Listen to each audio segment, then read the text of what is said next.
Abang tak kumpau. Abang dapat toman.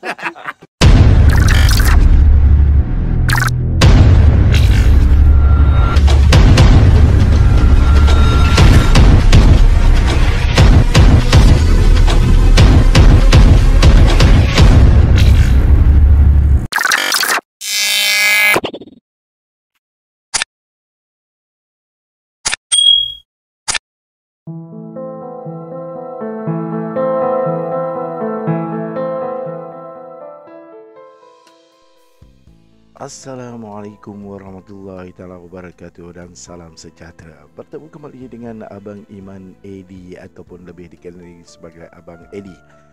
Episod kali ini adalah episod untuk mencari si pekan dan si damak di Royal Belum, Tasik Banding Creek, Perak. Aha, tentu ramai yang masih ingat tentang kisah batu belah batu bertangkup. Kemana perginya si Pekan dan si Melor, ya, anak pasangan si Kantan dan Seri Tanjung. Kabarnya mereka telah membawa diri apabila setelah ibunya ditelan batu belah batu bertangkup.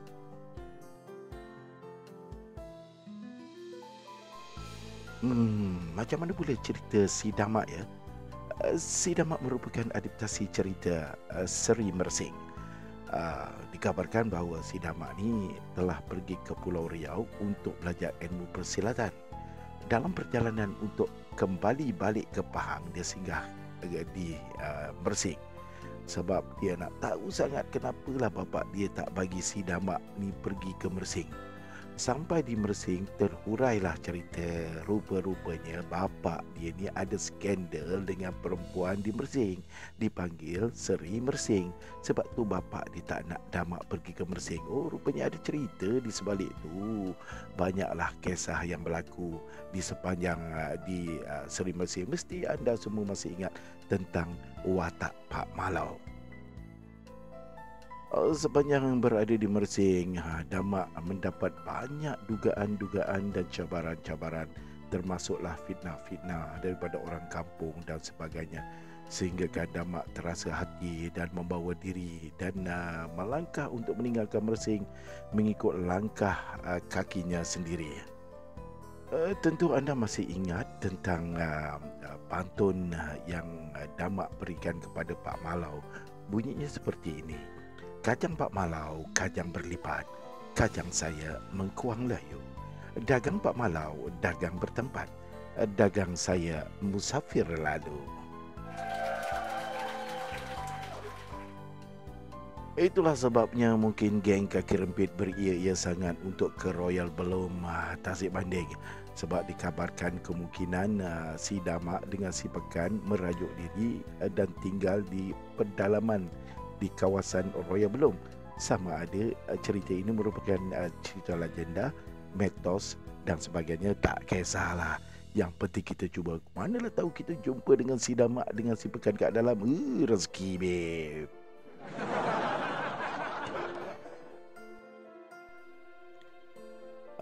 Eksplorasi pencarian kami dianggoti dengan 33 anak kapal dan 3 orang kru kapal, sehingga pelayaran daripada Jeti Awam Tasik Banding hinggalah ke hujung sampai melintasi Sungai Koi dan sebagainya. Kami bertolak daripada hari pertama di awal pagi pukul 10.30 sambil menikmati persekitaran yang cantik, indah dan permai, nyaman dan sebagainya. Di dalam ini rupanya banyak flora dan fauna, binatang-binatang liar dan juga sama ada hidupan di atas darat maupun di dalam air. Sepanjang perjalanan untuk mencari si Damak dan si Pekan, macam biasalah, Abang Edi ini merupakan seorang angler, pemburu haruan, pemburu toman, just name it, apa saja jenis ikan, insya-Allah kita belasah saja. Dan mencuba nasib untuk mencapai umpan. Alhamdulillah, rasa-rasanya bakat tu masih mengena.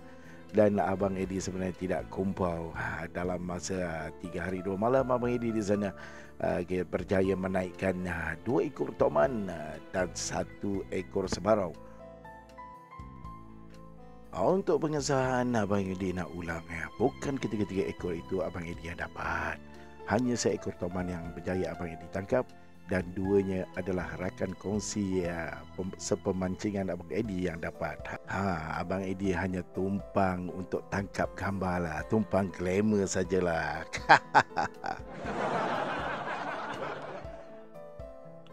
Tak perlu risau, Beb. Sepanjang 3 hari 2 malam, perut anda akan tak sempat untuk merasa lapar kerana setiap masa makanan akan dihidangkan di atas meja.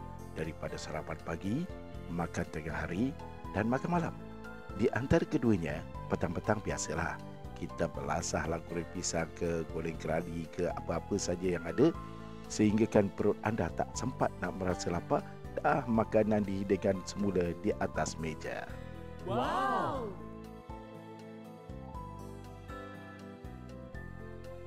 Kru houseboat kali ini Abang Eddie ditemani oleh 3 orang kru, iaitu Syawal, kita ada Alung dan kita ada Isa. Ketiga-tiganya merupakan orang yang cukup berdedikasi dan tidak pernah mengenal penat lelah, dan akan mengiringi kami dengan bot fiberglass ataupun bot lajunya untuk membawa kami ke destinasi yang telah dirancang yang berada dalam itinerary kami. Itu dia. Kami bukan membawa askar-askar Vietcong daripada Vietnam ya. Ini merupakan peserta-peserta kami, adik-beradik kami yang kami anggap macam adik-beradik sendiri, untuk membuat light jungle trekking untuk menuju ke air terjun yang dikatakan bahawa si Damak dengan si Pekan selalu lepak kat sana, ngeteh-ngeteh dan mengopi-ngopi. Manalah tahu di antara kami ni yang pandai memujuk supaya si Pekan dan si Damak segera keluar daripada hutan dan hidup seperti orang biasa. Soalan yang sering ditanya oleh para peserta yang mengikuti eksplorasi ini, jauh ke Abang Eddie daripada gigi tebing untuk ke air terjun? Jawapan Abang Eddie, taklah jauh sangat, dalam 300 hingga 400 meter saja. Tetapi ia bergantung kepada kecepatan dan kelajuan setiap peserta. Kali ini Abang Eddie membawa otai-otai orang yang dah pencen dalam 55 tahun ke atas, dan jadi faham-fahamlah. Yang penting kita berhati-hati sepanjang kita buat trekking. Ialah laluannya mungkin agak sukar, licin, maklumlah kita mengikut jeram dan juga laluan air. Kita bukan nak mengejar siapa yang paling cepat sampai dulu. Kita cuma nak memastikan bahawa objektif eksplorasi kita tercapai.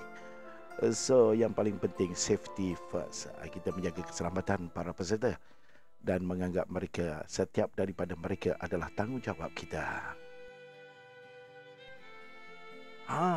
Kita dah sampai di air terjun di mana si Damak dan si Pekan selalu lepak, ngeteh-ngeteh dan ngopi-ngopi berdua. Cantik kan? Ramai di antara mereka yang mengambil kesempatan untuk pergi betul-betul di bawah air terjun untuk menikmati kesejukan dan kesegaran air terjun yang jatuh daripada puncak bukit yang agak tinggi. Daripada perkiraan Abang Eddie mungkin adalah dalam 10 tingkat bangunan tingginya. Tengok kakak-kakak kita, abang-abang pencen kita gigih, sungguh gigih untuk memastikan objektif mereka juga, personal objektif tercapai. Cantik kan? Betul-betul cantik. Itulah mungkin sebabnya si Damak dan si Pekan tak nak balik ataupun tak nak keluar daripada hutan. Ini confirm dah terlalu penat ni mendaki ataupun trekking tadi. Kena pula masakan yang disediakan oleh chef kita, iaitu isteri Abang Eddie. Semua adalah masakan ala kampung yang begitu menyelerakan perut lapar. Kena pula duduk di tengah hutan di atas bot dikelilingi oleh air tasik. Kita perkena dulu barbecue ikan bakar. Kak, selera kak nampak? Boy, bertambah kita. Misi kita untuk bertemu dengan si Damak dan juga si Pekan di air terjun tadi tak tercapai dan kita pergi ke destinasi kedua. Mungkin si Damak dan si Pekan ada di sini. Abang Edi tak tahu ni air terjun apa, tapi Abang Edi panggil atau beri gelaran kepada dia adalah air terjun dan kolam dewa-dewa.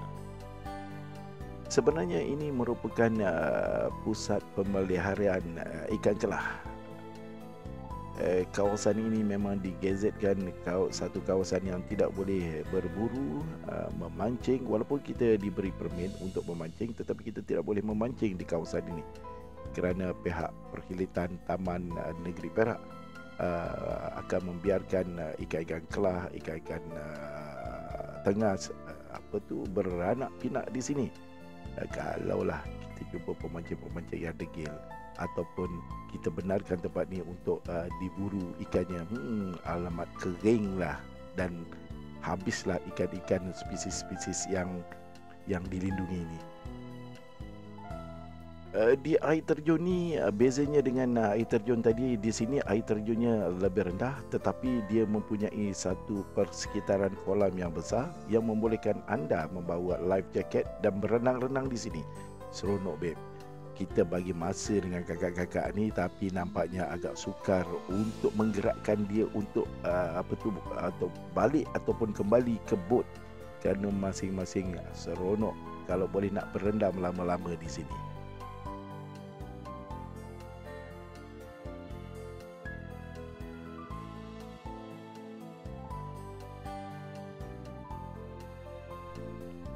Bang, cukup bang, cukup. Jangan berendam lama-lama bang, kakak. Nanti kecut semuanya.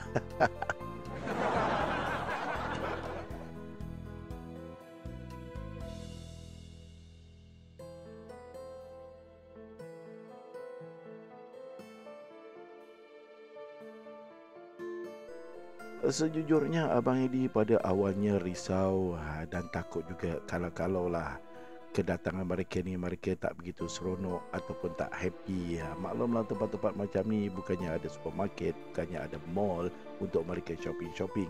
Rupa-rupanya daripada air muka serta aktiviti-aktiviti yang mereka jalankan, mereka begitu seronok sekali. Dan apabila pulang ke houseboat, banyak cerita-cerita kenangan-kenangan manis yang diceritakan sepanjang mereka beraktiviti.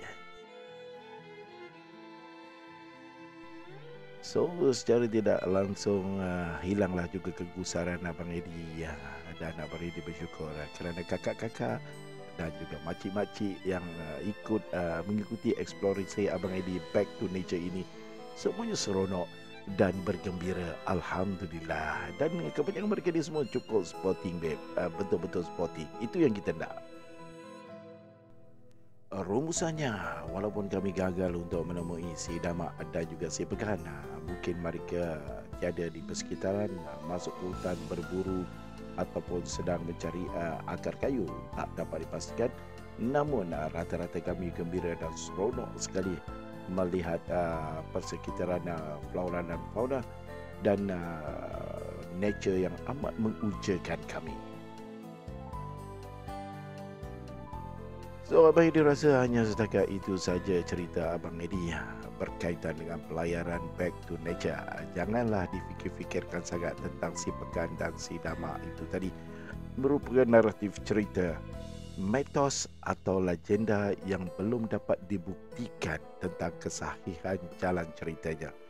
Mungkin ia sekadar cerita untuk mewarnai lagi cerita-cerita rakyat yang boleh diceritakan turun-temurun sebagai satu hiburan dan kisah tauladan.